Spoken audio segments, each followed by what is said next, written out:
Ito na ang bagong Canlaon City katapos ng bagyo. Dito tayo sa may terminal banda. Ito yung mga series bus na talagang nalulubog na ng putik.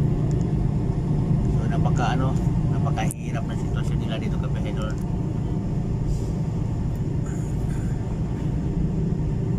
So napaka-traffic dahil yan nga, daming mga batok daan. Dito kung na sa mga series bus, talagang halos kalahati na ang putik na sa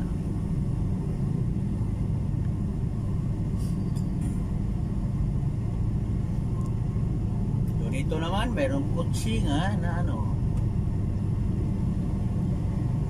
sabi tumihaya ang mga kutsi, mga multicab, mga motor, ano ba to? Ganito na talaga kapahit lang nangyari sa mundo natin. Kita nyo yan ang kutsi na yan, kawawa naman talaga. Ayun na yung mga series bus mga kabedor.